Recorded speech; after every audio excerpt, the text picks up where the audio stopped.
की आवाम का एक बहुत बड़ा सवाल है कि आबादी तो शाह हुसैन है, गाँव मड़ा है, अख्तराबाद, हवेली लखा रोड, ये टूट फूट का शिकार। इस तरह बटक और दीगर इलाका जाते हैं, वहाँ के लोगों का ये सवाल है कि हमारी तरफ चौधरी इफ्तिखार हुसैन चच्चर साहब ने नज़रसानी नहीं की। महंगाई मुकाओ मार्च शुरू किया गया तो महंगाई फिर मज़ीद बढ़ी।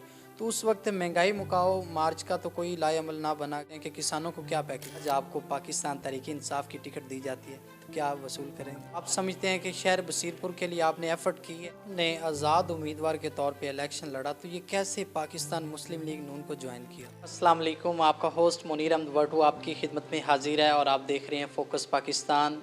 जिस तरह इलेक्शन के दिन करीब हैं तो इसी तरह सियासी गहमा गहमी अरूज पे है। चौधरी साहब, सबसे पहले तो thank you very much for your precious time. Sir, आप एक नौजवान लीडर हो के आपने सियासत में कदम रखा, आपने वकालत भी की है, तो कैसे ख्याल आया कि आप सियासत में कदम रख? मुनीर भाई, थैंक यू वेरी मच। बहुत मेहरबानी आपकी भाई की, आपने टाइम दिया। चलें आपके ज़रिए आपसे और हल्के के आवाम से और पाकिस्तान के जहाँ जहाँ पे ये आवाज़ जाएगी या वीडियो जाएगी उनसे गपशप हो जाएगी, बातचीत हो जाएगी, अपना पॉइंट ऑफ व्यू देने की कोशिश हो जाएगी। मैं पेशे के लिहाज से एडवोकेट हूँ और मैं एलएलएम करना चाहता था। मेरी कोशिश थी कि मेरे फादर भी एडवोकेट हैं, मैं उनकी सीट संभालूँ, लेकिन और हालात वक्त और मेरे शहर का हुक्म था कि भी 2002 में मैं इलेक्शन कंटेस्ट करूं। तो मैंने अपने शहर के लोगों के, यहाँ के वासियों के, अपने बुज़ुर्गों के हुक्म की तामील करते हुए फ़र्स्ट टाइम मैं फिर 2002 में कंटेस्ट किया। अल्लाह ने 2002 में आज़ाद उम्मीदवार मुझे कामयाबी दी। उसके बाद फिर अच्छा आया, मज़ा आया। लोगों की खिदमत करके आपको दो तरीक़े कार हैं, या इसमें आप बदनामी ले लें या लोगों की खिदमत करके सुकून ले लें। तो मैं खुश हूँ और मुतमिन भी हूँ। जो लोग ख्वाब देखते हैं तो अल्लाह ने मुझे छोटी सी उम्र से लेके अब तक 3 मरतबा पंजाब असम्बली का मेंबर बना दिया। आवाम का मशकूर हूँ कि वो मुझे मौका देते हैं और मैं दुआगो भी हूँ कि मुझे अल्लाह तौफीक दे कि मैं उनकी उम्मीदों पे पूरा उतरूँ, उनका मान बढ़ाऊँ। सर, आपने आज़ाद उम्मीदवार के तौर पे इलेक्शन लड़ा, तो ये कैसे पाकिस्तान मुस्लिम लीग नून को ज्वाइन किया? 2008 में मुनीर भाई मैंने ना इंडिपेंडेंट कंटेस्ट किया था और मैं लूज़ कर गया था। तो देखिए, इस मुल्क में बेसिकली पाकिस्तान मुस्लिम लीग नून सबसे बड़ी पब्लिक की पार्टी है। तो फिर मैंने नून लीग ज्वाइन कर ली थी। ओवरऑल देखा जाए तो इस मुल्क के लिए पाकिस्तान मुस्लिम लीग नून की क़यादत ने बहुत कुछ किया है। तो फिर मैं उसी लिहाज से नून लीग में शामिल हो गया। और फिर देखें, 2013 में भी अल्लाह ने कामयाबी दी। 2018 का इलेक्शन आपके सबके सामने है कि भी वो, मैं तो बरमला कहता हूँ कि वो ना नज़र आने वाली क़ुव्वतों और वफा का इम्तिहान था। नून लीग का इलेक्शन नहीं था। एक बात आपको कहता हूँ कि जो मेरे हलके के बासी हैं, यहाँ के रहने वाले हैं, नौजवान हैं, हमारी माएँ बहनें हैं, ये लोटाइज़म को पसंद नहीं करती। ये यहाँ पे ये वफा को पसंद करने वाले लोग हैं। तो 2018 में हमें रिज़ल्ट मिला, तो और जो हमें उन्होंने इज़्ज़त की पक दी, हमने भी कोशिश की कि भी उसको दाग ना लगे। पिछले साल इलेक्शन हुए, आप बड़ी मेजॉरिटी के साथ आगे आए, तो उस वक्त भी तामीर वतन ग्रुप एक मेजॉरिटी के लिहाज से साबका वज़ीर-ए-आला पंजाब एक वर्त रखते थे, इलाके में उनका एक नाम था। तो एक आप नौजवान लीडर बन के आप उभरे और आपने जीत हासिल की, उस वक्त आपके क्या तासुरात थे? गुजारिश ये है कि नो डाउट कि यहाँ पे तामीर वतन के जो दोस्त हैं वो गुज़श्ता 40-45 साल से यहाँ पे हुकूमत कर रहे हैं और मुख्तलिफ़ अतबार में मुख्तलिफ़ ओहदों पे और बहुत बड़े बड़े ओहदों पे यहाँ पे रहे हैं। लेकिन मैं बरमला कहता हूँ कि लोगों को उनका स्टाइल ऑफ पॉलिटिक्स पसंद नहीं है। लोग खिदमत को पसंद करते हैं, नौकरी को पसंद करते हैं, हाकमियत को पसंद नहीं करते। बहुत ज़्यादा एमएनए या एमपी उन्होंने छोड़ के पाकिस्तान तहरीक इंसाफ को ज्वाइन किया या पीपल्स पार्टी को, तो कभी आपको ऑफ़र आई है कि आप पाकिस्तान मुस्लिम लीग नून को छोड़ दें? मुनीर भाई, बिल्कुल आई। 2017 से स्टार्ट हुआ, जब कुछ कुव्वतों ने ये फ़ैसला किया कि मियां नवाज़ शरीफ साहब को सियासत से आउट करना है, तो बेशुमार आई। लेकिन ये आप पे डिपेंड करता है। मैं बिल्कुल ना बड़ा क्लियर हूँ, जिसके कपड़ों पे दाग नहीं है ना उसको कोई परवाह नहीं है, जिसका दामन साफ़ है उसको कोई परवाह नहीं है, कुछ भी नहीं कर सकता। तो जिसके कपड़े अपने मैले हैं वो आकड़ नहीं सकता। मैं तो सिंपल फॉर हमें किया था, बहुत की थी। और मैं कहता हूँ यहाँ पे कोई ऑफ़र नहीं है किसी को कि जिस तरह की ऑफ़र्स हमें करते थे। तो हमें तो उसका रिज़ल्ट मिला 2018 के इलेक्शन में। लोगों ने हमें और हमारे हलके की आवाम ने भरपूर तरीके से सपोर्ट किया और हमें अल्लाह ने कामयाबी दी। हमने भी कोशिश की कि जो मान हम पे किया है हलके के लोगों ने, यहाँ के नौजवानों ने, यहाँ की माँओं बहनों ने, हम किसी तौर भी उसको ना तोड़ सकें और उस पर कायम दायम रहें अल्लाह के फजल। बसीरपुर शहर के लिए आपने क्या एफ़र्ट की कि बसीरपुर को तहसील बनाया जाए? 1989 में रेवेन्यू डिपार्टमेंट ने खुद प्रपोज किया कि बसीरपुर सेंटर पॉइंट है, इसको तहसील होना चाहिए। उस वक्त की जो जो लोग आज हमारे अपोनेंट है, ये लोग उस वक्त इक़्तिदार में थे और बड़े बड़े ऐवानों में थे। इन लोगों ने बसीरपुर को तहसील बनने के अमल से रोक दिया और ये रिकॉर्ड की बात है। मैं ब्लेम यानी इल्ज़ाम तराशी नहीं कर रहा, ये रिकॉर्ड की बात है। फिर उसके बाद जब अल्लाह ने मुझे फ़र्स्ट टाइम मौका दिया तो मैंने यूनानिमसली पंजाब असम्बली के प्लेटफॉर्म पे रेजोल्यूशन मंजूर करवाई कि बसीरपुर को तहसील का दर्जा दिया जाए। अल्लाह मुझे हिम्मत दे और ये ज़िंदगी और ये नब्ज़ चलती रहे। ये ज़्यादती नहीं होगी बसीरपुर के साथ इंशाअल्लाह अज़ीज़। मेरिट पे होगा तो बसीरपुर ही तहसील बनेगी मेरे अल्लाह और उसके महबूब के सदके इंशाअल्लाह अज़ीज़। सर, आज से चंद रोज़ पहले बसीरपुर था दीपालपुर, दीपालपुर था हवेली लखा रोड की तमीर की गई और उसके हवाले से सोशल मीडिया मंजर आम पे ये बात आई कि तमीर वतन ग्रुप है या कोई और पॉलिटिकल वर्कर है, उसने इसके तमीराती काम में हिस्सा लिया है ना।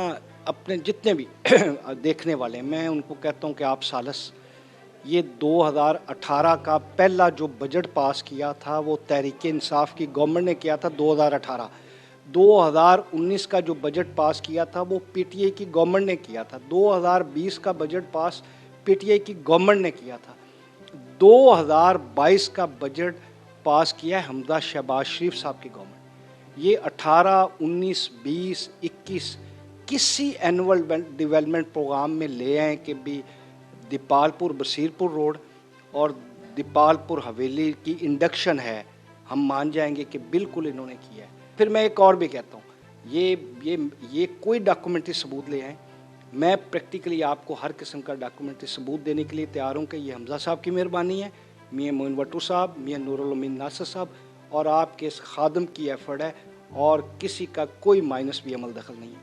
तमीर वतन ग्रुप और शाह मुकीम ग्रुप जो कि इकट्ठा होकर इलेक्शन लड़ने को जा रहे हैं, तो आपके लिए कुछ टफ होगा कि दोनों जमातें इकट्ठी होकर मैदान में आ रही हैं तो आप अकेले कलंदर? अच्छा, गुजारिश है, इलेक्शन ही होता है, कभी भी इलेक्शन को इजी नहीं लेना चाहिए। लेकिन मैं ये ज़रूर कहूँगा, ये आपके नज़दीक हलचल है, ये देखा हुआ है 2.5 महीने से, लोगों को 3 महीने से पता है कि भी ये क्या कुछ हो रहा है। ये दोनों घर वो हैं जो 50 साल से मुसल्लत हैं इस हल्के में, इस तहसील में 50 साल से मुसल्लत हैं।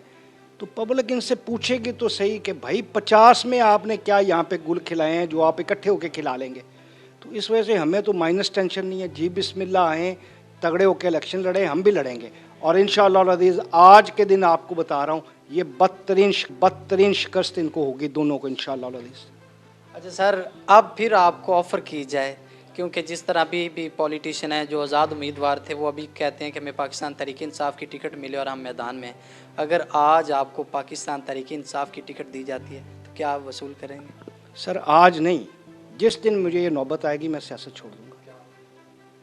मेरे नज़दीक पाकिस्तान में अगर कोई काम करने वाली पार्टी है तो वो पाकिस्तान मुस्लिम लीग नून है, इसके अलावा कोई पार्टी नहीं। सियासत मेरी रोज़ी रोटी नहीं है, मेरा शौक़ है, पब्लिक की नौकरी मेरा शौक़ है।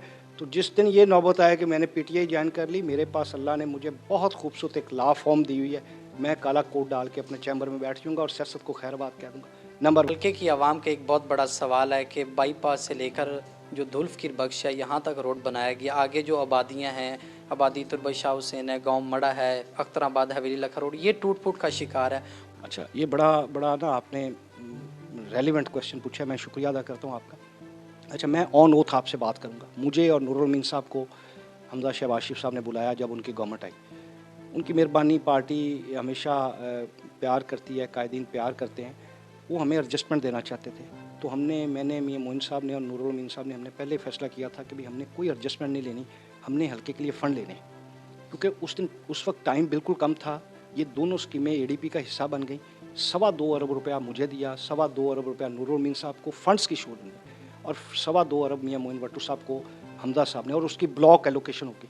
उस ब्लॉक एलोकेशन में ये जितनी रोड्स हैं, यानी बसीरपुर टू हवेली था चुरस्ता मियाँ खां, मंडी अहमदाबाद टू कंगनपुर, यानी मैं कहता हूँ कि मेरे हल्के का मेजर पोर्शन, उसमें पब्लिक हेल्थ इंजीनियरिंग के भी हमने एक प्रोजेक्ट दिया था 1 अरब 30 करोड़ रुपये का, जिसमें तमाम बड़े गाँव यानी उनको कंप्लीट ही हमने पीसीसी और टफ टाइल में चेंज करना था। तो बदकिस्मती से तीसरे माह 3 माह बाद एक अदालती फ़ैसले के थ्रू मैं कहता हूँ वो जुडिशल कू था, हमजा साहब की गवर्नमेंट उतार दी गई, मियाँ अपने चौधरी परवेज़ अली साहब तशरीफ़ लाए। तो मैं बरमला कहता हूँ चौधरी परवेज़ अली साहब ने और उनकी हुकूमत ने, पीटीआई की हुकूमत ने हमारे हल्के के साथ जुल्म किया।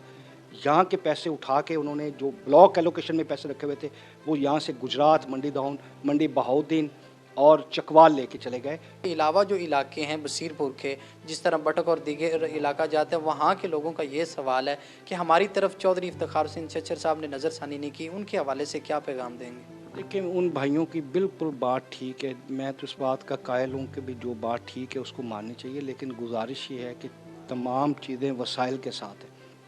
हमें अगर 5 साल मौका मिला है तो देखें ना, मैं चैलेंज करके कहता हूँ कि 2013 में हमें बसीरपुर कैसा मिला था और मंडी अहमदाबाद कैसा मिला था। 2018 में हमने बसीरपुर किस तरह दिया है और मंडी अहमदाबाद किस तरह दिया है। 3 माह मिले हैं तो 3 माह में हमारी तो इतनी बड़ी नौकरी जो 4 lakh public per week facilitate होती है दीपालपुर बसीरपुर रोड से, वो तो अल्लाह के फजल करम से कंप्लीट हो चुकी है। महंगाई मुकाओ मार्च शुरू किया गया तो महंगाई फिर मज़ीद बढ़ी, तो उस वक्त महंगाई मुकाओ मार्च का तो कोई लाएअमल ना बना के महंगाई को कम किया जाए, बल्कि दिन ब दिन बढ़ती गई। हमने अपने ज़ाती फ़ायदे के लिए, हमने अपनी ज़ाती जे अब बल्ले बल्ले करने के लिए इस कौम का बेड़ा गर्क किया। 4 साल में पीटीआई ने देखें, मैं सिंपल कहता हूँ कि जिस हुकूमत के 6 फाइनेंस मिनिस्टर चेंज हुए हैं उनका क्या फाइनेंस का सिस्टम होगा, यानी उसमें तो सेक्रेटरी भी नहीं टिकते थे। किसको नहीं खबर, किसको नहीं पता कि पंजाब में क्या हुआ है। पंजाब उस आदमी को दे दिया गया जो काउंसलर बनने का भी अहल नहीं था। तो जुल्म तो हुआ है इस मुल्क के साथ। फिर ये एक दिन का नहीं है खेल, फिर उसका हमने रिजल्ट तो देखना है। और इसमें कोई दूसरी राय नहीं है कि भाई आज महंगाई ने आम आदमी को बड़ा डिस्टर्ब किया हुआ है, लेकिन हालात में से अब अगर कोई निकाल सकता है तो वो सिर्फ मियां नवाज शरीफ साहब है। सर, 8 फरवरी के बाद तो किसानों के हवाले से आप क्या सोचते हैं कि किसानों को क्या पैकेज देंगे? गुजारिश ये बदकिस्मती है, मैं यानी एक छोटा फार्मर हूँ, हम बड़े ना दावे करते हैं कि किसान मईशत की रीढ़ की हड्डी हैं या पाकिस्तान की रीढ़ की हड्डी, लेकिन प्रैक्टिकली कोई हुकूमत भी काश्तकार के लिए अच्छा काम नहीं करती। ये इसमें कोई दूसरी राय नहीं है। अच्छा सर, आखिर में हल्का PP 187 क्या पैगाम देंगे? इलेक्शन करीब है। मेरी अपने हल्का PP 187 के तमाम नौजवानों को, अपनी माओ बहनों को, अपने भाइयों को, यहाँ के मज़दूरों को, ताजरों को, यहाँ के काश्तकारों को, वकलास को, डॉक्टर्स को, मेरा सिर्फ़ एक दस्तबदस्ता इस्तदा है कि आप वोट उसको दें जो इस हल्के का रहायशी है। आप वोट उसको दें जो आपका हाकम ना हो, आपका खादम हो, और वोट उसको दें जो आप जैसा हो, आपके मसाइल को समझे और आपकी भरपूर नुमाइंदगी कर सके। आपने बहुत शोज़ किए हैं, तो आखिर में हमारे बसीरपुर क्या बल्कि वो नौजवान जो आपकी शायरी भी सुनते हैं, हमारे दिलों को मुनव्वर फरमाए। वो कहते हैं कि भी घटने जड़े पालन वाले होंदे ने, बहुते रुख ते बालन वाले होंदे ने, सजनों उत्थे डिग्गन विच भी इज्जत मिलती है जिथे यार संभालन वाले होंदे ने। जिंदाबाद जी। आज हमारे साथ PP 187 चौधरी इफ्तिखार हुसैन चच्चर साहब थे, जिन्होंने पाकिस्तान प्रोविंशियल असम्बली में बसीरपुर के तरक्याती कामों के हवाले से भी और मंडी अहमदाबाद, हुजरा, शाह मुकीम के दीगर जो इलाका जाते हैं उनमें जो तरक्याती काम किए उसके हवाले से आगाह किया। रहें फोकस पाकिस्तान।